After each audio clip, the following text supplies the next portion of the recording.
mga ka-cheer! Andito na naman ang inyong lingkod na Kalan Queen, ang energetic teacher na beautiful pero haggard! Agok ka! Ang aga gumising na babaeng ito na para bang early bird yan. Pero anong oras na lumarga? Tinanghali na yan. Kaya sumakay na kami kaagad sa sasakyan para maka-Gora Bells na at gusto na namin mag-swimming sa pool. Nakarating na agad kami sa aming destinasyon. Pagpasok namin sa loob may mga bouncer pala.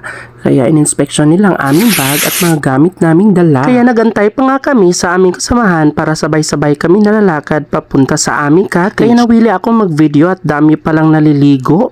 Na mukhang ihi na lang ang aming naliliguan at hindi na tubig na may chlorine. So dito pala kami nagmiming sa Aquaboy. Ang lawak pala ng kanilang lugar. Pati ang pool laki may pambata at may pang-adult at matatanda. Andito na pala kami sa aming cottage. Okay naman siya, maganda pero walang masaksakan ng mga appliances at gadgets pero maaliwalas at hindi gaano kainit. Babayaran mo lang entrance at may free cottage ka na. San ka pa? Magmiming ka na. O diba ang ganda ng ambience at view. Para ka na sa mini Baguio.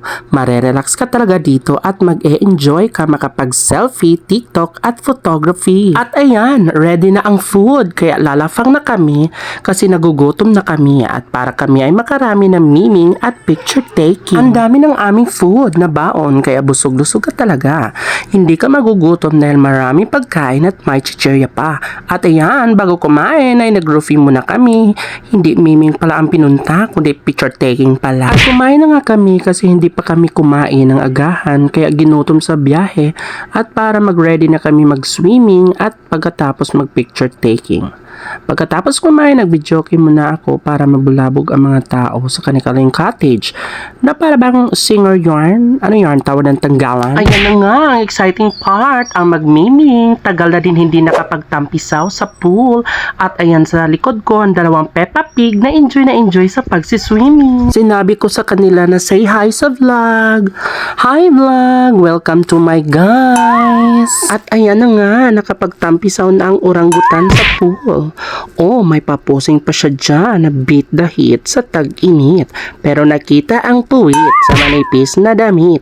Oh, pak na pak ang galawan. Walang duda, serena ka talaga. Oh, sobra silang nag-enjoy sa pagsiswimming. Akala nila chlorine, yun pala urine. 70% chlorine at 30% urine. Oh, diba? Only in the Philippines. Oh, anong eksena mo dyan, be? Para kang Dora the Explorer. At ayan na nga, dumating na ang in-order na cake sa Mars. Pautang Mars. Ay, blow mo na ang candle mo, B. Ayan na ang unboxing ng cake ng birthday girl. Happy birthday, Ate Jessa. Pagkatapos mag-blow ng candle, kakain na syempre ng cake.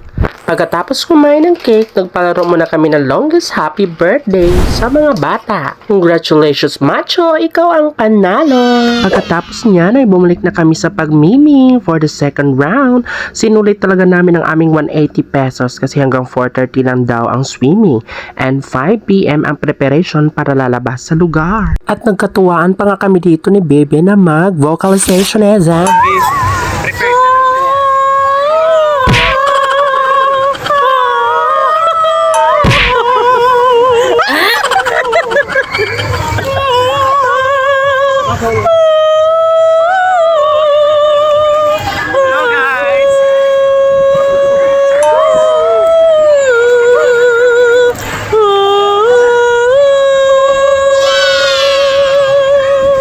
O diba, pang world class ang talent. Pagkatapos niyan ay nagprepare na kami, nagbanlaw at tapos magbihis. Kaya prepare na kami para mag-evacuate. Kaya nagpack up na kami. Humirit pa nga ng picture taking for the last time para pupunta sa next destination.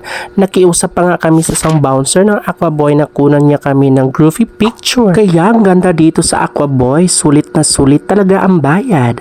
At ayan po ang ating mini vlog and see you on my next Kuda vlog. Bye!